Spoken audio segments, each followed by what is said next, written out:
Assalamualaikum warahmatullahi wabarakatuh. Bertemu lagi dengan saya Ari Cahya Mawardi. Kali ini kita akan mempelajari bersama ukuran dispersi atau dispersi data. Tujuan pembelajaran, setelah Anda menonton video ini, Anda diharapkan dapat menyebutkan macam-macam dispersi data. Kemudian yang kedua, dapat menghitung jangkauan, rata deviasi, varian, standar deviasi pada data tunggal maupun data kelompok atau bergolong. Dapat menghitung bilangan baku dan mampu mengaplikasikannya. Ya.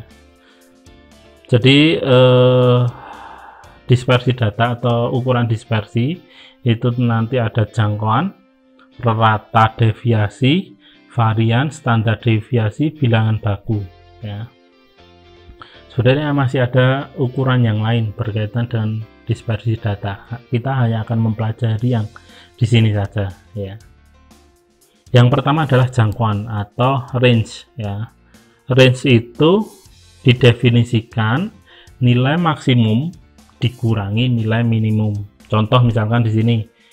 Terdapat 10 data tinggi badan 151, 154 sampai 191. Nah, kebetulan ini datanya sudah berurutan ya. Nilai maksimumnya adalah 191, nilai minimumnya adalah 151, maka jangkauannya adalah 191 dikurangi 151, jangkauannya adalah 40 ya. Di sini 40. Ya, jadi jangkauan ini adalah ukuran dispersi paling sederhana ya. Jadi dispersi yang paling sederhana ya jangkauan ini. Kemudian rata deviasi.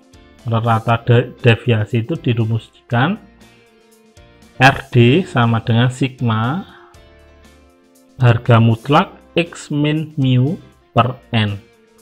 Jadi X dikurangi raratanya di harga mutlakan dibagi N. Contoh, jadi kalau misalkan Anda ingin mencari rata deviasi, Anda harus menggunakan tabel bantu. Contohnya misalkan ini ada nilai 10 ini ya, 10 data 7 sampai ke 7 lagi. Nah, Anda cari terlebih dahulu mu X min mu di harga mutlakan. Kita cari dulu raratanya. Raratanya di sini kalau misalkan Anda hitung itu raratanya adalah 6,8. Maka 0,2 ini diperoleh dari 7 dikurangi 6,8 ya, di harga mutlakan. Contoh misalkan nih 5 dikurangi 6,8 itu kan min 1,8. Nah, di sini positif. Kenapa positif? Karena di sini sudah di harga mutlakan ya. Maka rata deviasinya adalah ketika dihitung ini 12,4 dibagi 10, rata deviasinya adalah 1,24. Berikutnya adalah varian atau ragam. Varian itu nanti, seperti yang saya jelaskan di video sebelumnya, bahwa varian itu adalah parameter ya. Parameter itu ya ukuran populasi ya. Varian disimbolkan dengan sigma kuadrat. Ini bacanya sigma ya. Sigma kuadrat untuk populasi. Kalau untuk sampel itu nanti S pakai huruf S besar dikuadratkan, S kuadrat. Apakah rumusnya berbeda? Nah, kalau kemarin rata-rata itu rumusnya berbeda, hanya notasinya saja. Akan tetapi kalau varian ini notasinya berbeda, rumusnya juga berbeda. Ini parameter, yang ini adalah untuk sampel, ini adalah penduga atau estimator ya. Rumus varian untuk data tunggal itu sigma X min mu dalam kurung kuadrat dibagi N. Atau Anda bisa mencarinya dengan rumus sigma kuadrat, sigma x kuadrat per n dikurangi sigma x per n dalam kurung dikuadratkan. Ya. Kalau untuk sampel itu rumusnya ini. Yang membedakan adalah satu, notasinya S, X bar, kemudian N min mu, N min 1. Bedanya di situ ya. Ada N min 1-nya. Kemudian untuk mencari varian di populasi, data bergolong di sini. Di sini muncul ada F-nya di sini ya. Kalau di sini kan nggak ada. Akan tetapi kalau yang di sebelah sini muncul frekuensinya. Frekuensi dikali X, X itu adalah nilai tengah, dikurangi mu rata-ratanya dibagi N. Nah, ini ada kuadratnya.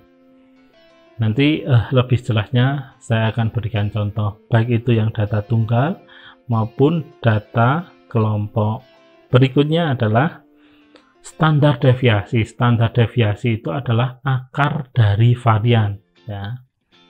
Jadi tadi rumusnya itu kan sudah dijelaskan di slide sebelumnya. Nah, maksudnya ini standar deviasi atau sigma itu sama dengan akar dari varian ya. Contoh, nah ini contoh. Ketika Anda ingin mencari varian atau ragam untuk populasi, ini untuk populasi ya, Anda harus ini membuat tabel bantunya.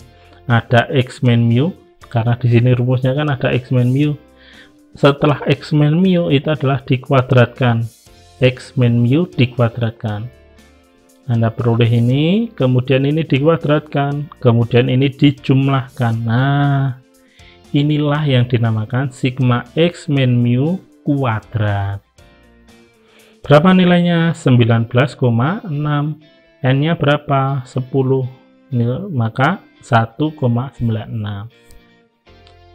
Berapa sigmanya? Nah, sigma atau standar deviasi, kalau ini varian, sigma kuadrat. Kalau ini sigma saja itu standar deviasi, rumusnya adalah akar dari varian. Variannya tadi kita sudah cari 1,96, maka akar 1,96 adalah sama dengan 1,4. Bagaimana kalau untuk populasi? Rumusnya sama ya, rumusnya sama. Yang membedakan nanti di sini. Untuk rumus notasinya ini X bar ya. Untuk mencari X bar itu sama rumusnya, hanya notasinya saja yang berbeda ya. Nilainya sama 6,8.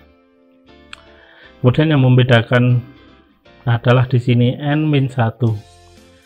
Kita sudah mencari sigma X min X bar kuadrat itu sama dengan 19,6.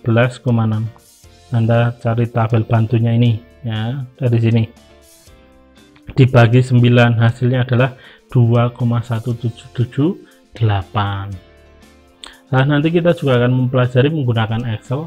Excel itu kan biasanya menggunakan rumus sama dengan apa. Nah, nanti juga rumusnya dibedakan antara sampel dan populasi ya. Kemudian untuk standar deviasinya adalah akar dari varian. Akar 2,1776 sama dengan 1,4757. Itulah yang dinamakan varian dan standar deviasi di data tunggal pada sampel ya. Bagaimana kalau contoh varian untuk populasi pada data kelompok atau data bergolong? Nah, Anda harus membuat tabel bantunya dulu. Nah, ini soalnya nilai statistika frekuensi. Nah, ini soalnya Anda harus mencari satu X. X itu adalah titik tengah, seperti yang saya jelaskan pada video sebelumnya, bahwa titik tengah itu adalah nilai di tengah-tengah antara 41 sampai 52.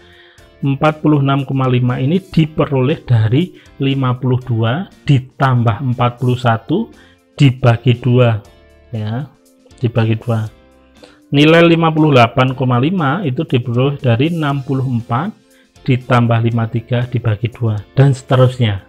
Itulah titik tengah. Kemudian yang kedua adalah Fx. Nah, Fx itu adalah perkalian antara frekuensi dengan titik tengah.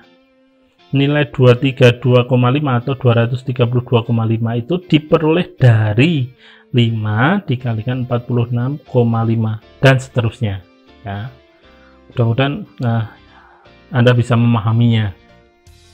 Fungsinya untuk apa efek itu? Efek itu digunakan untuk mencari rata. Ratanya itu kan mu sama dengan sigma fx per n. Nah, sigma fx-nya ketika kita jumlahkan sudah ketemu 3513 dibagi n-nya. N-nya berapa di sini? 50. Maka hasil mu-nya adalah 70,26.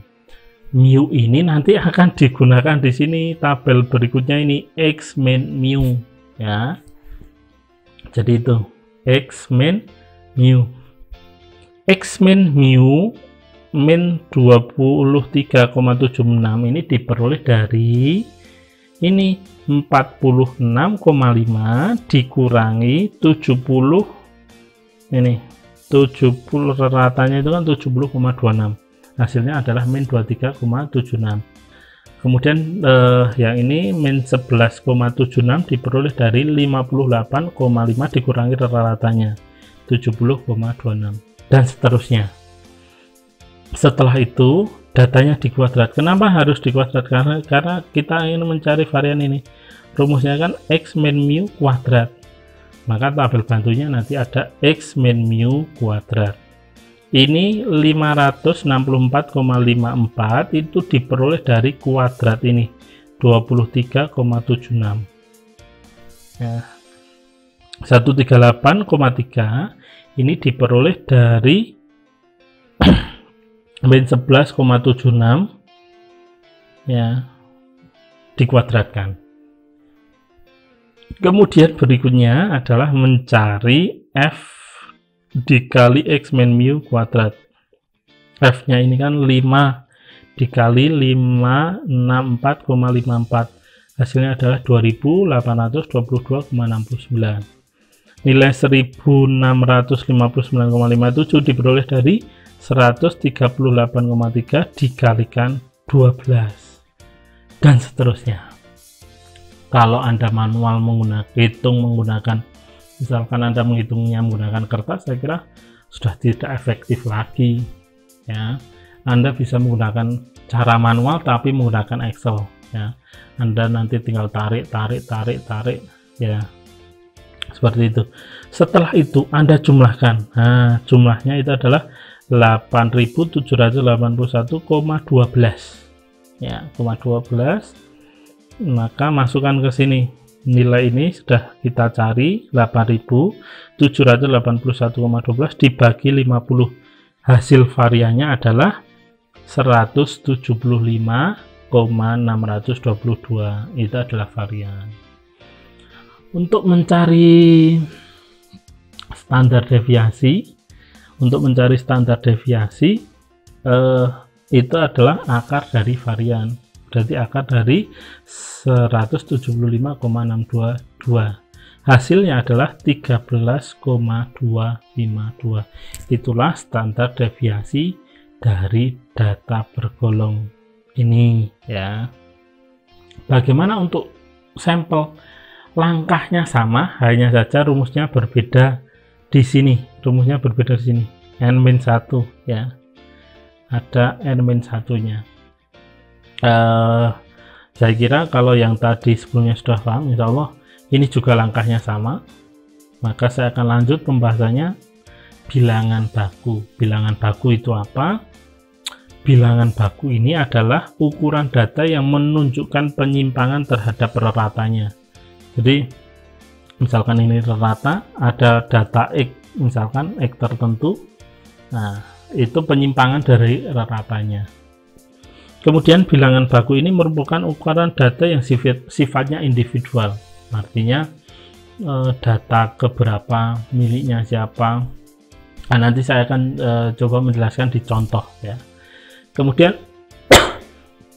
bilangan baku biasanya digunakan untuk membandingkan distribusi suatu fenomena. Rumusnya adalah ZI sama dengan XI dikurangi X bar dibagi S.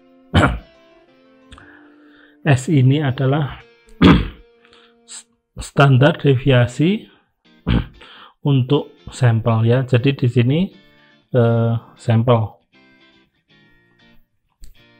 Ada teorema bahwa kalau ZI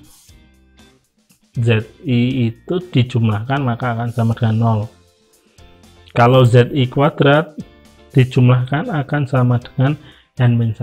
Nanti saya akan coba tunjukkan.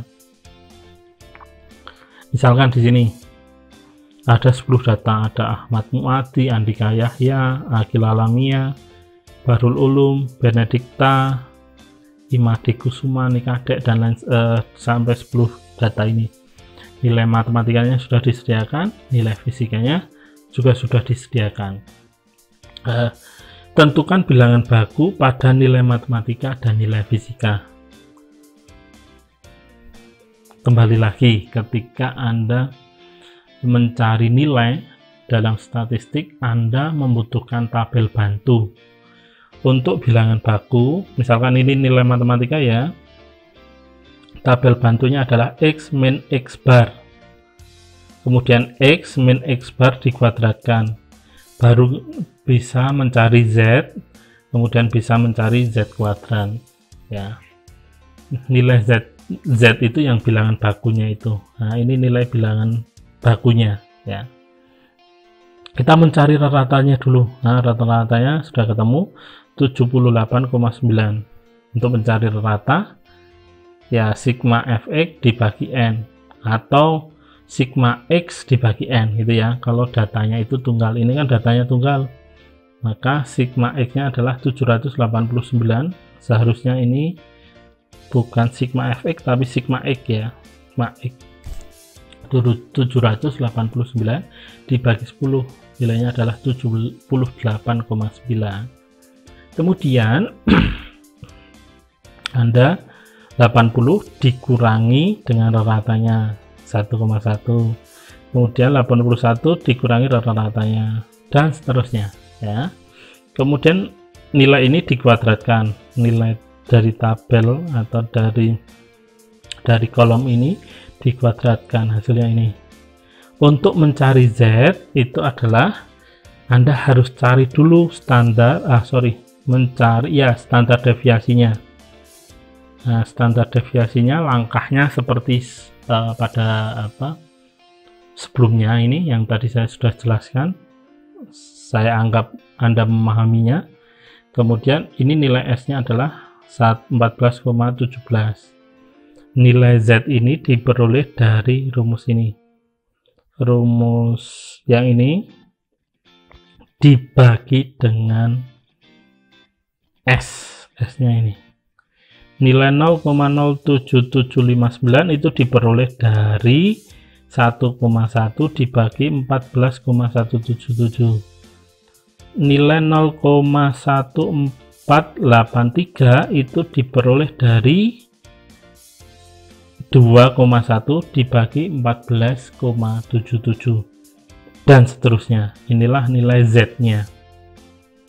Kalau misalkan Anda jumlahkan, nah di sini Anda perhatikan sigma Z-nya itu tadi di teorema itu kan mengatakan sigma Z-nya itu kan sama dengan 0.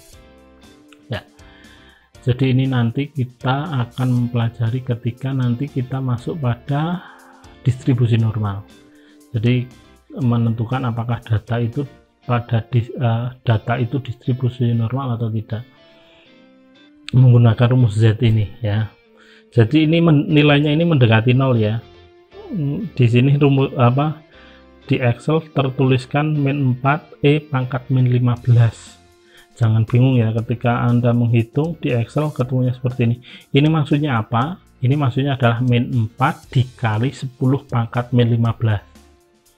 Kalau Anda belum bisa memahaminya lagi, misalkan gini, 0,004. Nah, ada 15 angka di belakang koma. Berarti ini kan nilainya kan sangat kecil sekali ya.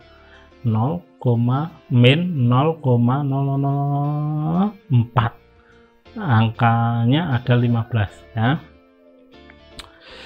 Kemudian, nah tadi teorema yang berikutnya, kalau Z itu dikuadratkan adalah N-1, benar ya, 9.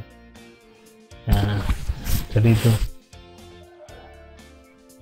Kemudian kita akan mencari bilangan baku pada nilai fisika. Bilangan baku pada nilai fisika sama langkahnya ya. Yang saya ingin tunjukkan adalah misalkan ini ya, kita sudah mencari nilai Z-nya, nilai matematika dan nilai fisika. Saya akan menunjukkan misalkan di sini Putra Ataki ini, misalkan bilangan bakunya untuk Putra Ataki nilai matematika adalah 1,136, sedangkan fisikanya adalah 1,273. Lebih besar yang mana, fisika atau matematika? Fisika ya. Ini bisa diartikan bahwa Putra Ataki ini lebih menguasai fisika daripada matematika. Nah, seperti itu ya. Jadi tasviran data secara individual. Tadi kan saya jelaskan di slide ini, slide yang ini. Bilangan baku ini merupakan ukuran data yang sifatnya individual. Nah, contohnya tadi ya.